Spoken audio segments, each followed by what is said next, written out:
E aí, pessoal, tudo bem? Probabilidade é o nosso próximo tópico. Eu quero começar com algumas ideias iniciais, tá? O que é, a princípio, uma probabilidade? A probabilidade é uma forma da gente quantificar, da gente traduzir em números, o grau de fé na ocorrência de alguma coisa, na ocorrência de um evento.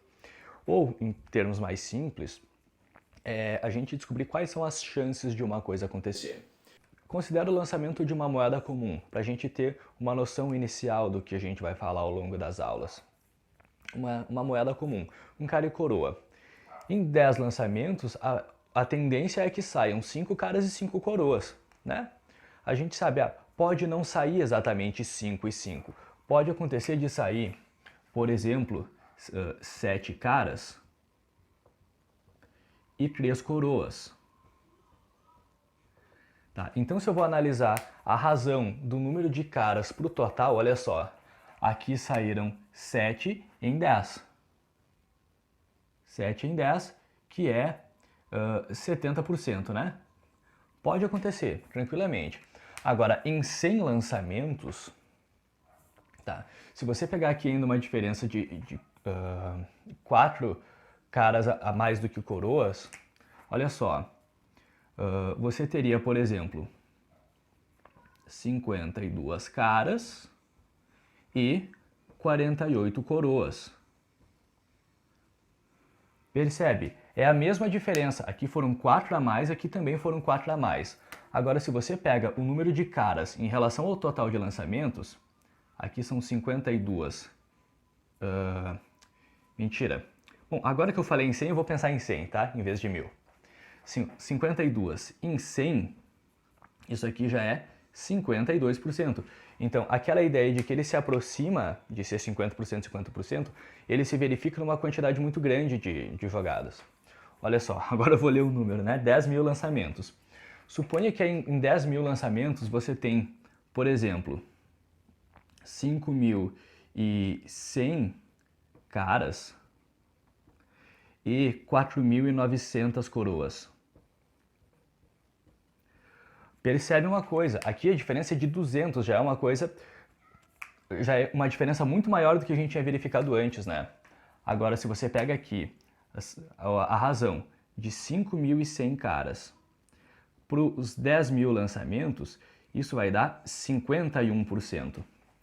Então, quando a gente fala que a probabilidade de dar cara é 50%, não significa que cada 100 vezes que você jogar você vai ter exatamente 50. Mas isso é uma tendência no infinito, tá? Quanto maior o número de lançamentos, mais isso daqui vai chegar próximo daquele valor calculado, de modo que no infinito isso coincide, tá? Um outro exemplo aqui, considere uma urna, tá? E nessa urna você tem uma bola de bilhar azul e 2 bolas de bilhar vermelhas, se diferenciando somente pela cor. Então, com o mesmo volume, com a mesma massa, com a mesma textura, se diferenciando somente pela cor. E aí suponha que você vai escolher aleatoriamente uma bola de bilhar. Você vai colocar a mão ali sem olhar, vai escolher uma delas e vai verificar qual que é a cor. Percebe? Aqui na moeda, a probabilidade era 50%, 50%, né? Ou dava cara ou dava coroa, com a mesma chance das duas. Aqui a probabilidade não é mais 50%. Porque aqui a probabilidade de você escolher... Deixa eu até pegar o azul aqui para ficar bem didático. A probabilidade de você pegar essa azul, olha só. Você tem uma azul entre 3. E a probabilidade de você aleatoriamente pegar uma bola vermelha, olha só. Você olha, a vermelha, ela representa 2 entre 3. Vamos apagar aqui que ficou ruim. Aqui. Então a probabilidade de, escolhendo aleatoriamente, você pegar uma bola vermelha é o dobro da probabilidade de ser uma bola azul, tá? Então a probabilidade ela nem sempre vai ser 50%, 50%. Dependendo das condições do problema, a probabilidade de acontecer um evento pode ser maior que a probabilidade de acontecer um outro. Como que a gente resolve isso? Em geral, a gente vai considerar os espaços amostrais equiprováveis. E o que isso quer dizer? Quer dizer que a probabilidade de acontecer cada evento singular tem que ser a mesma. Então, eu não vou considerar aqui como um evento azul e um evento vermelho, tá? É claro, eu vou entrar nesses conceitos depois, mas eu vou considerar como cada bola separadamente uma da outra, tá? Bom, Vamos vir aqui para as formas de representar a porcentagem. Basicamente, a gente vai ter três formas de representar, que são a forma de fração, tá? A forma decimal, porque naturalmente 52 centésimos a gente também pode representar na forma 0,52, tá? É um número decimal que é equivalente a essa fração e equivalente à porcentagem. Bom, a porcentagem seria a terceira forma, tá? Esses valores, olha só, quando a gente considera na forma percentual, uma probabilidade vai variar de 0 a 100%. Então o valor mínimo é 0% e o valor máximo de uma probabilidade é 100%. Assim, 0% é um evento que você tem certeza que não ocorre, 100% é um evento que você tem certeza que ocorre, tá? Existem porcentagens maiores que 100, existem números maiores que 100%, tá? Mas em probabilidade não existe uma probabilidade maior que 100%. Isso é representado na forma decimal, olha, 0% na forma decimal é 0 e 100% na forma decimal é 1. Afinal de contas, 100% é 100 por 100 e isso equivale a 1.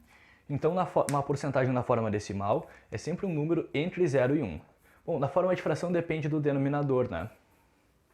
Bom, alguns conceitos aí. Eu já estava falando sobre eles, agora eu vou definir como eles são. O que eles são, melhor dizendo. O espaço amostral, que a gente vai abreviar com S, é o conjunto de todas as possibilidades. Então aqui, no lançamento da moeda, o nosso espaço amostral era cara e coroa, tá? E a ideia de ser um conjunto, a gente vai usar algumas noções de conjunto a posteriori, tá? Nesse evento da urna, o nosso espaço amostral é azul ou vermelha. Mas a gente também pode considerar o espaço amostral como azul, vermelha e vermelha. Tá? Bom, o evento é um subconjunto do espaço amostral. Então, um evento é uma coisa que está dentro do espaço amostral. Nesse exemplo do lançamento da moeda, eu considerei o evento como cara. Então, aqui eu estava considerando o evento A como simplesmente cara, certo? E lembra, a ideia de subconjunto a gente estudou lá em teoria dos conjuntos também. Um subconjunto pode ser vazio, nesse caso ele não teria elemento nenhum. O subconjunto pode ser igual ao próprio conjunto, e nesse caso, se o subconjunto é igual ao próprio conjunto, bom, pensando já na fórmula básica. A fórmula básica da probabilidade é essa. O que é esse n do conjunto? Esse n é o conceito de cardinalidade, é o número de elementos do conjunto. Então, é o número de elementos do evento sobre o número de elementos do espaço amostral. Isso aqui, de forma bem simples, ele fica assim, ó. No numerador, eu coloco quantas vezes acontece aquilo que eu quero saber. Tá? E no denominador eu coloco o total de possibilidades. É o que tem de mais fácil, a forma mais fácil de entender isso. Tá? Então, se eu quero, por exemplo, saber a probabilidade de escolher uma bola de bilhar vermelha, nesse exemplo da urna, olha só, no numerador é aquilo que eu quero saber. Se eu estou pensando nas vermelhas, são 2. Sobre o total, como são 3 bolas ao todo, 2 sobre 3. Tá legal? Se você quiser, pode printar a tela aí, que agora eu vou para os exemplos.